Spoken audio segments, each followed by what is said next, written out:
Broker को 1 लाख रुपए दिए थे, हमारे पास 10 लाख के ट्रेड थे। लॉस तो 1 लाख से ज़्यादा का था। ब्रोकर बोला भैया आप मेरे पैसे लौटा दो। पहले एक कर्ज था मेरी बहन की शादी के टाइम में, जो कि अभी भी कुछ महीने थे। मेरी शादी हुई, मैंने उसमें भी थोड़े मोड़े पैसे ऐसे ऐसे उठाए थे, क्रेडिट कार्ड यूज़ किया था मेरा। मेरी वाइफ रूम में गई, उसके मुंह से कुछ झाग टाइप के निकल रहे थे। हमने चिल्लाना चालू कर दिया कि भाई कुछ हो रहा है हमारे बच्चे के साथ। तो आप एक ट्रेड के बदौलत तो वो सपना ही मत देखना।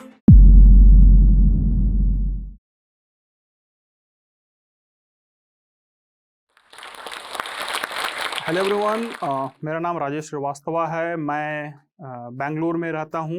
मेरी बचपन की पढ़ाई केंद्रीय विद्यालय से हुई है और मैंने बचपन के कुछ समय झारखंड में गुजारे हैं। पढ़ाई हमारी ख़त्म होने के बाद हमने नौकरी की तलाश चालू की। तो पहली नौकरी एक कंपनी थी, वो पहला नाम तो उसका कैपिटल ही है, तो वहाँ चालू किया था हमने। वहाँ पर मैं सिर्फ ऑर्डर एग्जीक्यूट किया करता था। मुझे नहीं पता कि ये जो काम हो रहा क्या है। मेरे बॉसेस मुझे कहते थे ये कर दे, ठीक है। और इसके पहले मुझे थोड़ा मेरे जानकार लोगों से स्टॉक मार्केट के बारे में थोड़ा आइडिया हो गया था। और जब हम कॉलेज में थे तो उसमें सेबी का एक नियम आया था कि आपने सारे पेपर सर्टिफिकेट ट्रेड्स को डीमेट में करने हैं। और चूंकि मुझे झारखंड के कुछ लोग जानते थे और मेरी पढ़ाई केंद्रीय विद्यालय से हुई थी, तो लोग जानते थे कि मैं इंग्लिश पढ़ सकता हूँ। तो वो मुझे कांटेक्ट करते थे कि मेरे इस शेयर सर्टिफिकेट को डीमेट करा दोगे क्या।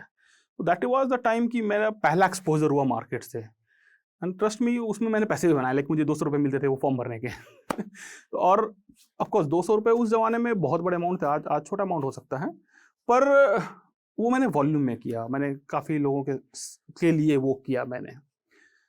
तो मुझे समझ में आया कि चलो ठीक है, इस बाज़ार में थोड़ा लोगों का इंटरेस्ट है। जो लोग अपने पैसे बढ़ाना चाहते हैं उस बाज़ार में आते हैं।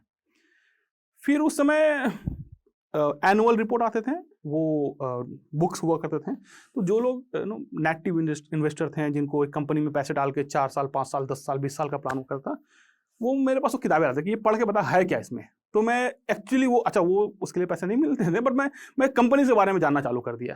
ठीक है कि अच्छा ये इन्फोसिस का ये प्लान है, या इन्फोसिस का ये बैलेंस शीट है। ये तो इवन बिफोर मैं एक्चुअली कॉलेज से पास हूँ, मुझे उसका आइडिया हो गया था। तो मेरा इंटरेस्ट एरिया वो तो था हमेशा कि मुझे not as the first kind of source of income, but then मुझे बाजार में कुछ इन्वॉल्व रहना है। तो फिर मुझे वो जब बॉस के ऑर्डर आए तो मैं एग्जीक्यूट कर दूँ काम अपना। देखो उस जमाने में ट्रेडिंग ऑनलाइन नहीं हुआ करता था। एक 10 बाई 10 फीट का रूम हुआ करता था, एक ब्रोकर होता था, इसके 2 टर्मिनल होते थे और उसके पीछे लोग बैठ के ट्रेड किया करते थे।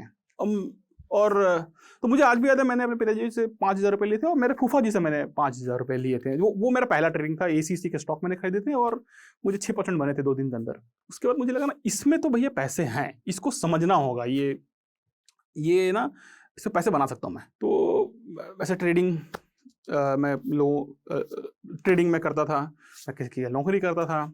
2007-6-7 के आसपास मेरी बहन की शादी हुई। और अच्छा देखो उस समय ना ये बैंक वाले फ़ोन करते थे कि आप लोन ले लो। ऐसे मजाक में मैंने थोड़े पैसे लिए कि चलो बहन की शादी है, थोड़े खर्च करूँगा। तो वो लोन दे रहे थे तो उठा लिया मैंने पैसे। तो एक EMI था मेरे पास apart from the regular expenses. और अगले साल मेरी शादी हो गई। तो चलो ठीक है, अभी मैं इतना पैसे बना रहा था कि लोन भी पे कर दूँ और अपना लाइफ स्टाइल मेंटेन कर सकूँ।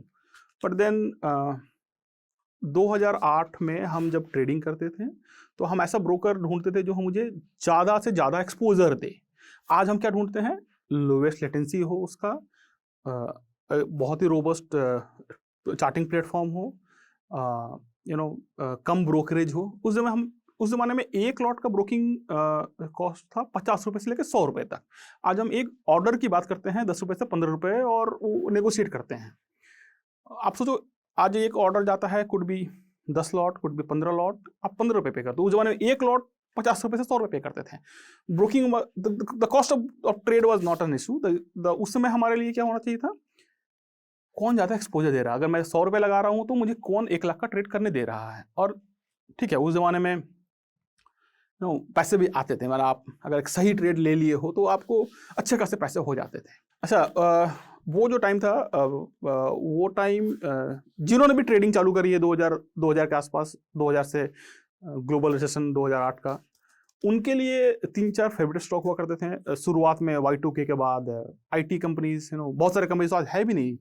बट देन शुरुआत में आईटी कंपनीज काफ़ी काफ़ी पैसे मिलते थे लोगों को। फिर 2008 के आसपास एक टाइम था जहाँ स्पात इंडस्ट्री, RNRL, RPL लोगों के फेवरेट शेयर हुआ करते थे। RPL मुझे इसलिए याद है कि क्योंकि जब मैंने काम चालू करा तो RPL का TOCD आया था, ट्रिपल ऑप्शन कन्वर्टेड डिबेंचर, वो शेयर में कन्वर्ट हो, तो मैंने पूरा प्रोसेस देखा है। तो मैंने उसको लाइक द डे वन में उस स्टॉक को ट्रैक कर रहा था। अभी वो RPL नहीं है ट्रेडिंग के लिए, वो RIL में मर्ज हो चुका है। तो मेरे पास 2008 में आई थिंक, अगर मुझे डेट सही से याद है तो 16 सितंबर या 16 अक्टूबर का डेट था। RPL के बहुत सारे लॉन्ग ट्रेड्स थे। लॉन्ग ट्रेड स्टॉक मार्केट में उसको बोलते हैं जब आप पहले खरीदते हो बाद में बेचते हो। डेरिवेटिव होती है एक ट्रेडिंग की दुनिया, जहां आप पहले बेच भी सकते हो बाद में खरीद लो, तो उसको शॉर्ट बोलते हैं। तो लॉन्ग ट्रेड थे RPL के, DLF के, भारती एयरटेल के, और सब कुछ ठीक चला। मैंने ट्रेड कैरी किया ओवरनाइट, और रात में एक US की कंपनी थी लेमन ब्रदर, उन्होंने बैंकरप्सी के लिए फाइल कर दिया। अगले दिन बाजार खुला और तुरंत ही सर्किट लग गया। सर्किट एक बाजार का टर्म है जहां ट्रेडिंग को फ्रीज कर दिया जाता है फॉर दैट डे, क्योंकि इससे ज़्यादा गिरेगा तो बहुत ज़्यादा इन्वेस्टर को लॉस होते हैं और मैनिपुलेशंस भी हो सकते थे। अब देखो, हमने मान लो ब्रोकर को 1 लाख रुपए दिए थे, हमारे पास 10 लाख के ट्रेड थे, लॉस तो 1 लाख से ज़्यादा का था। ब्रोकर बोला भाई आप मेरे पैसे लौटा दो। मैंने थोड़े कर्ज लिए। अब पहले एक कर्ज था मेरी बहन के शादी के टाइम में, जो कि अभी भी कुछ महीने थे। मेरी शादी हुई, मैंने उसमें भी थोड़े मोड़े पैसे ऐसे ऐसे उठाए थे, क्रेडिट कार्ड यूज़ किया था मेरा। और शादी के बाद थोड़ा आप ना अपना हैबिट चेंज कर, तो lavish life spending, lavish life style बना लेते हो, तो थोड़ा क्रेडिट कार्ड का भी एक्सपेंसेस हो गए थे। और फिर वो एक कर्ज उठा लिया। तो जब मैंने कर्ज उठाया तो मैंने ये सारे कैलकुलेशन दिए कि मेरे पास पैसे कितने आ रहे हैं और मुझे कितने EMI भरने। मेरा पहला था कि ये इसको शांत कर दूं, ये तो डेली फोन कर रहा है। अब उस दिन तो हो गया, but then I start facing that challenge कि एवरी मंथ मुझे पे करना है। एंड आजकल RBI ने काफ़ी अच्छा रूल्स बना रखे हैं, you lend responsibly, you collect responsibly, but उसमें ऐसा नहीं हुआ करता था। तो काफ़ी फ़ोन वोन मैंने डील किए, काफ़ी लोगों से मुझे डील करना पड़ा। बट देन मैं नौकरी कर रहा था, उसके तुरंत बाद पैसे आ रहे थे और लोन तो चल रहे थे। बट देन वो एक टाइम था जो काफ़ी स्ट्रेसफुल लाइफ हो गया था। एंड मुझे पता था कि मुझे वापस ट्रेडिंग में जाना है और जो मैंने गंवाए हैं वो लेके आना है। मुझे नहीं पता था कैसे आना है, बट मेरे मन में एक और चीज़ चल रहा था कि मैं जिससे भी बात कर रहा हूँ वो उस दिन लॉन्ग नहीं था। ऐसा क्या मेरे में गड़बड़ है तो मैं उस दिन लॉन्ग था? ठीक, मैं आप किसी से बात करो, बाजार के काफ़ी दोस्त थे हमारे आसपास। तो जब मैं पूछता था कि यार ऐसा हो गया मेरा, बोले नहीं हम तो शॉर्ट था, मुझे पता है ये आने वाला है, रिसेशन आने वाला है। मुझे लगा कि ऐसा क्या है कि मेरे पास नहीं था, ये सारे लोग। तो मैं जो टेक्निकल एनालिसिस करता था और जो भी मेरे मेथड्स थे स्टॉक सिलेक्शन के, ट्रेड के, मैंने कहा इसमें ही कुछ गड़बड़ी, सुसाइड करते पहले और कुछ नया करते हैं। अच्छा, वो एक टाइम था जो दुनिया, तो देखो इंडिया में 2000 के आसपास टेक्निकल एनालिसिस चालू हुआ था, मतलब उसके पहले भी चालू हुआ था, लेकिन ज़्यादा लोग प्रैक्टिस करना चालू कर दिया। और वो एक टाइम था जो दुनिया भर के लोग भी वही प्रैक्टिस करते थे। बट देन अराउंड 2008 दुनिया वाले टेक्निकल से डेटा की ओर मूव कर रहे थे। हमारे पास लिमिटेड रिसोर्सेज थे, हमारे पास उतने अच्छे इंटरनेट पे कंटेंट नहीं थे, चार्ट्स अवेलेबल नहीं थे, तो हम अभी भी वही कर रहे जो हमारे पास था, मेटा स्टॉक और एमी ब्रोकर्स पे चार्ट ड्रॉ करना, लाइन ड्रॉ करना, काइंड ऑफ। बट मुझे लगता था कि इसमें मेरा तो नहीं हुआ काम, मुझे चेंज करना है ये कंसेप्ट। अच्छा देखो, इसके अगले साल ना आई बिकम फादर, और वो एक टाइम था जो आपके सराउंडिंग्स के प्रॉब्लम भूल जाते हो, but then somewhere on the back of the mind you know your responsibilities, you start calculating for it।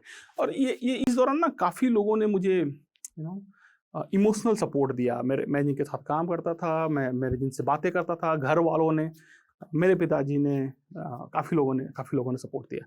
और कुछ लोगों ने माखोल भी उड़ाया मेरा, कुछ लोगों ने बहुत मैंने बुरा भला कहा। और देखो आज ट्रेडिंग बहुत रिस्पेक्टेड जॉब है। उस जमाने में ट्रेडिंग को लोग जुआ कहा करते थे, ठीक है, सट्टेबाजी कहा करते थे, ठीक है, उनका अपना राय हुआ करता था।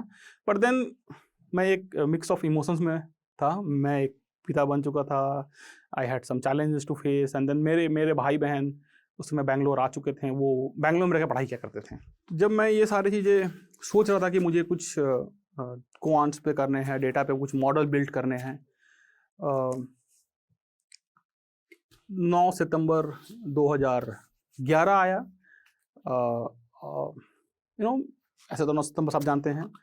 मेरे लिए वो एक डेट है जो जैसे लोग बोलते हैं ना, दुनिया बिफोर BC और AD का जैसे बटा हुआ 2 हिस्सा है, मेरे जीवन में वो डेट है। रात के 11 बज रहे थे। हमारा बेटा अंदर बेडरूम में सो रहा था। मेरा बेटा 11 महीने का था उस समय। उसको कुछ कूखने की आवाज़ आई। अगर आप हिंदी भाषी हो तो आपको पता है कूखना क्या होता है। मेरी वाइफ रूम में गई, उसके मुंह से कुछ झाग टाइप के निकल रहे थे। उसे कुछ समझ नहीं आया, और अभी रिसेंटली हम पेरेंट बने थे, हमारे को कुछ पता नहीं था कि क्या हो सकता है। हमने चिल्लाना चालू कर दिया कि भाई कुछ हो रहा है हमारे बच्चे के साथ। और उस समय मैं मैं एक अपार्टमेंट सोसाइटी में रहता हूँ, बट उसमें एक इंडिविजुअल घर में रहा करता था जहाँ 2 फ्लोर होते थे। ऊपर में मेरे एक काफ़ी अच्छे मित्र हैं, अनुपम जी, वो रहते थे। अब तो काफ़ी अच्छे मित्र, उस समय तो मैं भी उनको नए जानता था, कुछ 4-5 महीनों से मैं उनको जान रहा था। तो मैंने चिल्लाया, अनुपम कुछ हो रहा है मेरे बेटे को, तुम नीचे आ। और देखो वो एक मिनट था जब अनुपम, आई डोंट नो वो क्या कर रहा था, बट 30 सेकंड में नहीं लगेगा, अनुपम मेरे द्वार पे था। और उनकी वाइफ थी दीपाली जी, वो भी एंड वो काफ़ी अप टू डेट रहती थी मेडिकल से। तो उन्होंने CPR देना चालू किया मेरे बेटे को। और रात के 11 बजे था, no one was prepare for it. हमने सामने एक 2 व्हीलर की चाबी देखी, उठाई, और वो इतना तेजी में सब कुछ हो रहा था कि मेरी वाइफ कुछ रिएक्ट नहीं कर पा रही थी, वो लाइक ऐसे फ्रीज हो गई थी। तो अनुपम जी की वाइफ मेरे बेटे को लेके मेरे 2 व्हीलर पे बैठी है और मुंह नाक बंद करके CPR दे रही है। हम एक पास के हॉस्पिटल पहुंचे। वो एक्चुअली हॉस्पिटल नहीं, एक छोटा क्लिनिक है। उन्होंने देखा और कहा देखो ये तो नहीं हो सकता है, इसका ट्रीटमेंट यहाँ पर नहीं हो सकता है, आप इसको किसी बड़े हॉस्पिटल ले जाओ। अच्छा, उस हालात में ना मेरे जेब में पैसे थे, ना वॉलेट थे मेरे पास। हम सोचे रहे क्या करना है, चलो ठीक है, बाहर निकल रहे थे। तो उस समय हमारे ही लोकेलिटी में, नेबरहुड में एक सत्संग चल रहा था। लोग सत्संग से बाहर निकले, उसी में किसी के पैर में एक सरिया लग गया, वो ड्रेसिंग कराने आया था। उसने देखा कि छोटा बच्चा स्ट्रगल कर रहा है, उसके पेरेंट्स थोड़े परेशान है। उन्होंने कहा सुनो सर, इसको बाद में ट्रीटमेंट करना, आप इस बच्चे को मेरे कार में बैठाओ। उन्होंने हमें अपने कार में बैठाया और हॉस्पिटल पहुंचाया। बैंगलोर में एक मणिपाल अस्पताल है, और यकीन मानो आज भी अगर आप मेरे मोबाइल देखो, उसका नंबर मैंने गॉड नाम से सेव कर रखा है। उन्होंने अपने पैसे दिए एडमिट करने के लिए शुरुआत में। तो ही एडमिटेड माई सन, और मुझे कुछ समझ नहीं था। तो मैंने अपने 2 दोस्तों को फ़ोन कर दिया, और अनुपम को मैं जानता था अपने एक तीसरे दोस्त के थ्रू। तो अनुपम ने अपने एक और दोस्त को फ़ोन कर दिया। तो हम सारे लोग हॉस्पिटल पहुंच रहे थे, और पीछे मैंने मेरे भाई को फ़ोन किया था, वो मेरी वाइफ को लेके आ रहा था। उसके बाद अगले 6 साल अपना काम मैं करता था, और उसके अलावा जो टाइम मिले वो अपने बेटे को लेके हम हॉस्पिटल जाएं। तो मेरे बेटे को पैरालिसिस हुआ था, लाइक डॉक्टरों ने कहा ये टोट पैरालिसिस कहते हैं, but then he was paralytic of one side, like left side was not working. तो अगले 6 साल हमारा काम था कि इसको लेके हॉस्पिटल जाओ, स्पीच थेरेपी कराओ, फिजियोथेरेपी कराओ, और काफ़ी टाइप के थेरेपीज हुआ करते थे उसके। तो जैसे कहा दुनिया AD और BC में बटी हुई है। मेरा जीवन 2011 और उसके पहले और बाद का हिस्सा है। तो अगले 6 साल मुझे बहुत पैसे चाहिए थे क्योंकि not that I wanted to spend money, because I have to support all this expenses. ठीक है। और देखो इस समय एक और चीज़ हो रहा था अपने साथ। बैंगलोर का जो आउटस्कर्ट्स है वो बढ़ रहा था। बिल्डर्स बैंगलोर से सटे गाँवों में ज़मीनें खरीद रहे थे अपने प्रोजेक्ट बनाने के लिए। और गांव वालों के लिए तो पता नहीं क्या डील था, बट उनको बहुत सारे पैसे मिल गए थे। शुरुआत में तो सबने पैसे अपने हिसाब से खर्च करें, पर मुझे अभी भी याद है एक मेरे जानकार है जिनको पता था मैं बाजार में कुछ करता हूँ, उनको नहीं पता मैं क्या करता हूँ। उन्होंने गांव वालों को एक अपने रिश्तेदार को, गांव वालों को समझाया, ऐसा कुछ नहीं किया, बट अपने हिसाब बोले देख तुम्हारे पास जो पैसे आए हैं, तो तू कार खरीद रहा है, तू ये कर रहा वो कर रहा है, इसको थोड़ा संजो के रखो, नहीं तो फिर सब खत्म हो जाएगा तुम्हारे पास। तो बोला कि कैसे करना मुझे नहीं पता। बोला ठीक है, मैं किसी को जानता हूँ जो बाजार में काम करता है। तो वो हमारे पास आए। पहला अच्छा उसमें मोबाइल फ़ोन 10 की बात हो तो मोबाइल फ़ोन का, तो पहले फ़ोन किया कि ऐसा कुछ करोगे क्या। तो मैं बोला देखो मैं जनता के तो पैसा नहीं संभाल सकता हूँ, अपना पैसा खुद नहीं संभाल पाया 2008 में तो जनता का कहाँ से संभालूँ। ठीक है। और बोले नहीं ठीक है, पैसे तुमको नहीं देंगे, हमारे पास रहेंगे पैसे, तुम बताओ करना कैसे। तो मैंने कहा मैं ना कुछ मॉडल्स पे काम कर रहा हूँ, क्वांट मॉडल पे, मैं ये मॉडल आपसे शेयर करता हूँ, अगर आपको पसंद आए तो अकॉर्डिंगली आप भी ट्रेड एग्जीक्यूट कर लो, ठीक है। तो वहाँ से शुरुआत हुई उनके तो अच्छा देखो, उस दिन मुझे एक चीज़ समझ में आया ट्रेडिंग में, आपने अगर घर चलाना है ट्रेडिंग के पैसे से, चलो आप बोल रहे हो कि चलो ट्रेडिंग 5 लाख से चालू करते हैं और इससे घर चल जाएगा, जैसे पैसे आएंगे स्केल कर लेंगे, ऐसा नहीं होता है ट्रेडिंग में। मैंने मुझे तो समझ में आया, आपका राय कुछ और हो सकता है। आपको अगर एक फुल टर्म वो प्रोफेशन अडॉप्ट करना है तो आपको एक साइजेबल पैसे होने हैं। आई डोंट वांट टू से कि आपको 25 लाख होने हैं, 50 लाख होने हैं, पर वो साइजेबल होने हैं, क्योंकि ट्रेडिंग में विन इज ऑन एवरेज। आप कुछ बेट्स जीतते हो, कुछ बेट्स हारते हो, पर आपके पास अगर कुछ बेट हार रहे हो तो इतने पैसे बचे होने चाहिए कि आप और बेट लो और जीत के एवरेज में बाहर निकल जाओ। तो उन्होंने काफ़ी साइजेबल पैसे लगाए थे। तो चलो मेरा अपना जो ट्रेड था वो उतने बड़े पैसे उससे नहीं होता था, लेकिन ठीक है वो भी काफ़ी डिसेंट था। पर मुझे अब समझ आया कि मेरा मॉडल उन पे काम कर रहा है, ठीक है। तो फिर अच्छा उनको फ़ायदे हुए, तो उन्होंने अपने अच्छा वो पूरा गांव का ही ज़मीन ऐसे बिल्डर्स ले रहे थे। तो गांव में और भी लोग थे जिन्होंने उसके इस थॉट को अडॉप्ट किया। तो चलो मैं मॉडल बना कर देने लगा, मैंने बहुत सारे डेटा मॉडल बनाए, वो काम करने लगे उनके लिए। तो वो भी खुश रहते थे और दे स्टार्टेड टू फील कि चलो इसको भी खुश रखना है, नहीं तो ये काम करना बंद कर देगा हमारे लिए, ये अपना सारा शेयरिंग करना बंद कर देगा। तो चलो जो भी है चालू हुआ ऐसे। अच्छा मैंने ना अच्छा टाइम बिताया ग्रिक्स पढ़ने में, ऑप्शन के बारे में पढ़ने। मुझे पता ऑप्शन इज समथिंग वेयर हम कंसिस्टेंसी से ट्रेड कर सकते हैं, पैसा ला सकते हैं। But then side wise Bangalore और बड़ा हो रहा था और लोगों के साथ में काम करने लग गया, है ना। अब यहाँ पर एक चैलेंज आया। चैलेंज क्या था? इतने लोगों को बताना कि आपने करना क्या है या मॉडल डेटा का क्या है कैसे। तो मैंने कहा चलो कुछ ना, और Bangalore is a technology hub, तो और बहुत सारे न्यूज़ प्रिंट्स आर्टिकल्स आते थे एल्गो ट्रेडिंग के बारे में, तो इसको एक्सप्लोर करना है, ठीक है। तो मैंने देखो ठीक है, अब हमारे पास अपना सेटअप है, अपनी टीम है, अपने लोग हैं जिन्होंने एक decent sizable algo platform build कर लिया। बट उस समय हमने कुछ वेंडर्स के, अच्छा वो वेंडर्स वो बाजार के लोग नहीं थे, वो उनको टेक्नोलॉजी आता था, पाइथन आता था, उनको बताना पड़ता था करना क्या है। अच्छा मैं आपको बता दूं एल्गो क्या होता है। तो एल्गो एक ऑटो ट्रेडिंग का वे है। आपका जो थॉट है पहले उसको आप कोडिफाई करते हो, और जब वो आपका जो थॉट है कि चलो ये पैरामीटर्स आए तो मेरे लिए बाई कर दो या मेरे लिए सेल कर दो, आप उसको कोडिफाई करते हो, और जब वो पैरामीटर मीट करते हैं तो एल्गो वो ट्रेड आपके बिहाफ पे एग्जीक्यूट करता है, ठीक है। अच्छा एक एल्गो प्लेटफॉर्म बनाने में 2 चीज़ों का ध्यान रखना पड़ता है। एक जो आपको एग्जीक्यूट करना है, दूसरा जो एक्सेप्शंस डालने हैं सिस्टम में। वहां पर फिर एक और ज्ञान आया मेरे पास कि देखो एल्गो प्लेटफॉर्म में एग्जीक्यूट करने वाला काम तो ठीक है डूएबल है, आप कर सकते हो, बट एक्सेप्शंस डालना जो है ना वो ज्यादा बड़ा काम है। एक एल्गो प्लेटफॉर्म में बहुत सारे एक्सेप्शंस डालने पड़ते हैं। जैसे मैं एक छोटा सा एग्जांपल दूं, आपने एक स्टॉक खरीदा सुबह और उसको स्क्वायर ऑफ करना है, मैंने ट्रेड क्लोज करना है। किसी कारण से जो सुबह बाई ट्रेड था आपका वो एग्जीक्यूट नहीं हुआ, कुछ लिंक ब्रेक हो गया बिटवीन आपके प्लेटफॉर्म और ब्रोकर या ब्रोकर और एक्सचेंज, या आपके भाव पे स्टॉक नहीं आया।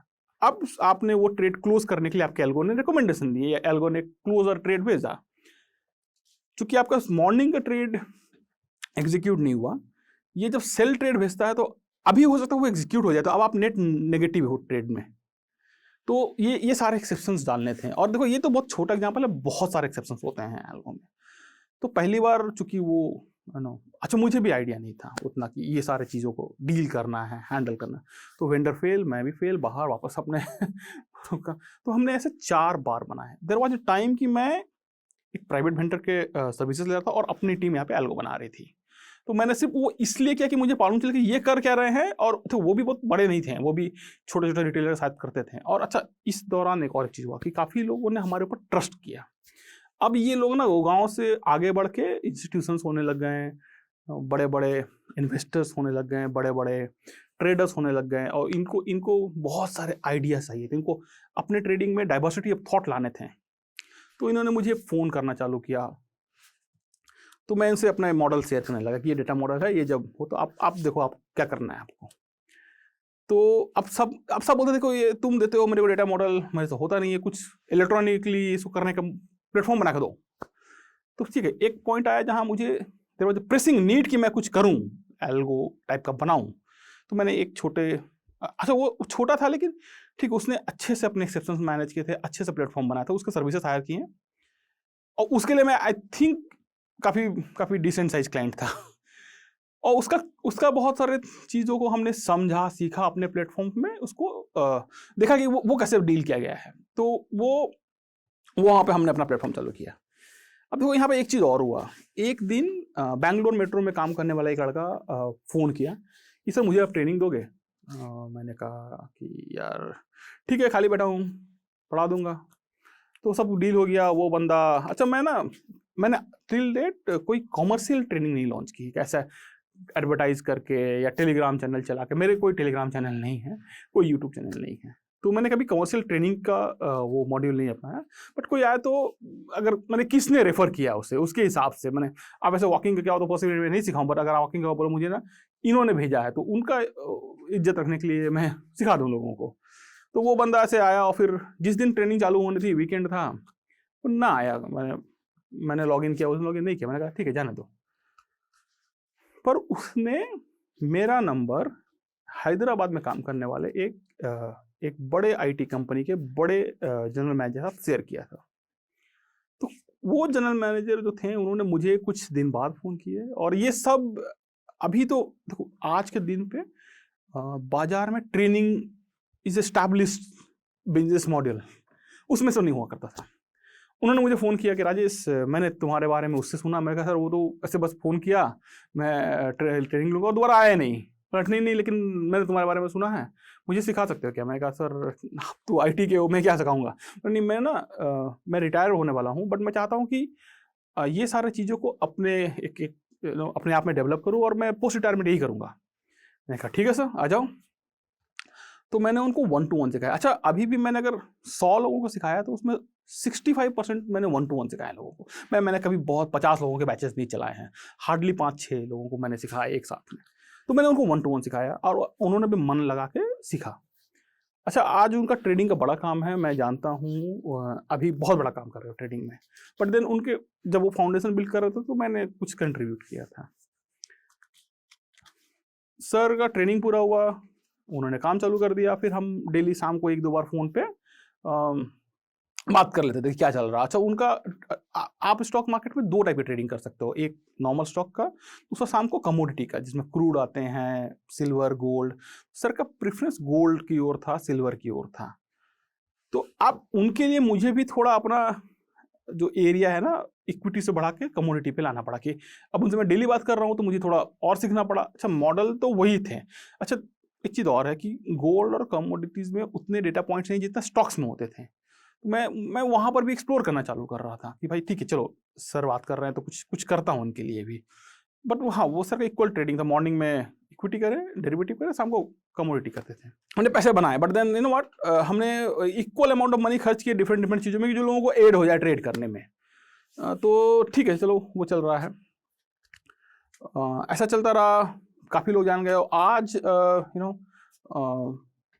बाज़ार में बहुत लोग हैं जिनको आप काफ़ी रिस्पेक्ट देते हो, काफ़ी जानते हैं। एंड मुझे बहुत प्राउड फील होता है जब मैं ये कहता हूँ कि ठीक है they call me on my mobile to discuss about the market. मैंने ऐसा नहीं कहता कि मैंने यू नो कुछ फोड़ लिया है kind of, but then I feel very satisfied when I look back the entire 20 years जब से मैं झारखंड से यू नो और दिल्ली से पढ़ाई ख़त्म की अपनी। तो ये थी अपनी स्टोरी। एक छोटे से टाउन से मैं पैदा होके बैंगलोर आना, जहाँ आज यू नो मैंने एक बिजनेस बिल्ड किया है। देखो मेरा अपना एक्सपीरियंस है, हार्ड वे, इजी वे, जो भी हो आप कहना चाहो कह लो। पर्सनल लाइफ में, ट्रेडिंग की दुनिया में मैं चाहूँगा कि वो 2-3 बुलेट पॉइंट्स में आपको बता के जाऊँ। एक ट्रेडिंग शुरुआत में जब से मैंने किया, एक पीपल ड्रिवन काम हुआ करता था कि लोगों के ब्रेन यू नो ट्रेड निकाल लिया करते थे जिसने मुझे सिखाया था। बट देन नाउ वो चेंज होकर प्रोसेस ड्रिवन हो गया है। Algo is all about process. मैं एल्गो का बिजनेस चलाता हूँ तो I know it's about process driven है। मैं आपको बताऊं, जो भी पैसे की बात छोड़ दो, एक टाइम था जो मैं लोगों को टीवी पे देखता था, जब लोगों को मैं उनके नाम सुनता था। नो, मैं ट्विटर पे बहुत एक्टिव नहीं हूँ, हार्डली मैंने कभी एक ट्वीट किया, या कहीं इवेंट होने वाला तो उसको मैं बस रीट्वीट कर देता हूँ कि लोग जान जाए कि मैं यहाँ हूँ, लोग आते हैं, मिलते हैं, अच्छा लगता है। बट देन जिनको मैं ट्विटर पे पढ़ता था, आज they connect with me, they wanted to work with me. It's not because I have become a very brilliant guy, क्योंकि मैंने एक प्रोसेस बिल्ड किया है और process is working for everyone. So don't be don't be in a game of people driven. आप अपने दिमाग से ट्रेड निकालो, एक प्रोसेस बिल्ड करो, it will work for you. दूसरा देखो, एक स्टॉक मार्केट है, इसका एक बहुत ही अच्छा कम्युनिटी है। मैं इस कम्युनिटी के ऑलमोस्ट जो बड़े कॉरपोरेट्स हैं, जो बड़े इंस्टीट्यूशंस हैं, जो बड़े नाम हैं, सबसे इंटरेक्ट करता हूँ। मुझे ये मेरे लिए सपना हुआ करता था कि मैं अभी भी मुझे लगता है कि ये अपने जीवन का एक फेरी टेल चल रहा है क्या। ऐसे लोग जो मैं सोचता था कि यार मैं I can not explain in the words, but then I get to chat with them on the WhatsApp, I get to call them, तो ये पता नहीं, ये कोई फेरी टेल है मेरे जीवन का। एनीवे, अपना कम्युनिटी काफ़ी अच्छा है, तो आप अपना कम्युनिटी बिल्ड करो। कम्युनिटी में आपको बहुत कुछ सीखने को मिलता है। मैं मैनुअल ट्रेडिंग से एल्गो ट्रेडिंग में आया, ठीक है। ऐसा नहीं हुआ कि मुझे सपना आया था, मैंने अपने कम्युनिटी से सीखा है। ये लोग लाइक एक टाइम था जब हम स्ट्रगल कर रहे थे कि एक्सेप्शंस क्या क्या डालने हैं। At the last the win is on average. अगर आप स्टॉक मार्केट में हो तो the win is on average. आप सब दिन नहीं कमा सकते हो, बट देन अगर आपका प्रोसेस अच्छा है और आपके पास एक सस्टेनेबल मॉडल है, तो ठीक है, आज आपके लिए दिन नहीं था, कल भी दिन नहीं था, परसों भी दिन नहीं था, लेकिन on A monthly time frame, on A quarterly time frame, you will make money. अगर आप सोच रहे हो कि आप नौकरी छोड़ के ट्रेडिंग में आना चाहते हो, मैंने किया है, मुझे पता है, तो मेरे लिए आपकी यही राय है कि आप वैसे कैलकुलेट मत करने कि मेरी तनख्वाह 10 लाख रुपए महीने की है, साल की है, मैं अगर 20 लाख जमा कर लेता हूं तो मैं 2 साल तक चला सकता हूं, 2 साल तक हाथ आजमाऊंगा बाजार में। आपको क्या देखना है कि ये मैंने 20 लाख जमा किए कितने ट्रेड से। हो सकता है कि ये 20 लाख आपने एक अच्छा ट्रेड किया हो जिसमें 15 लाख रुपए मिले हो, बाकी के 5 लाख 50 ट्रेड से किए हैं, और बाकी के 5-5 हजार के 100 ट्रेड खराब किए हैं आपने, स्टॉप लॉसेस हुए हैं आपके। सो पैसे हो गए हैं खर्च वहन करने के लिए, is not the yardstick to come into this full time trading. आपको देखना कि आपके प्रोसेस से कितने विनिंग ट्रेड्स निकले हैं, ठीक है। और दैट शुड बी लाइक, अगर आप 100 ट्रेड करते तो अगर आपका 60 ट्रेड अच्छा जा रहा है, मैं कोई नंबर नहीं बताना चाहता हूँ, आप देख लो आपका कहाँ पे कंफर्ट जोन है, तभी आप डिसाइड करना कि चलो मैं अब मैं नौकरी छोड़ता हूँ, अब मैं ट्रेडिंग करता हूँ। क्योंकि अगर आपका यार्डस्टिक पैसा है कि चलो मेरा सालाना खर्च 10 लाख का है, मेरे पास 30 लाख रुपए बैंक में, काम छोड़ देता हूँ, 3 साल तक तो मैं मैनेज कर ही सकता हूँ, नहीं होता लौट जाऊँ काम पे। देखो 30 लाख रुपए हो सकता है आपका एक ही ट्रेड आपको 20 लाख रुपए दे गया हो। सो आप एक ट्रेड के बदौलत वो सपना ही मत देखना। आई होप आपको मेरी जर्नी अच्छी लगी होगी, कुछ ना कुछ सीखने को मिला होगा। मैं ये नहीं कहता कि मैंने जो किया वही करो, आप उससे कुछ बुलेट पॉइंट्स निकालो, उस पर अपनी एक मॉडल बिल्ड करो, ठीक है। So thank you for watching me, thank you. इस वीडियो के बारे में अपनी राय नीचे कमेंट सेक्शन में हमें बताएं और अपने दोस्तों के साथ ये वीडियो शेयर करना ना भूलें।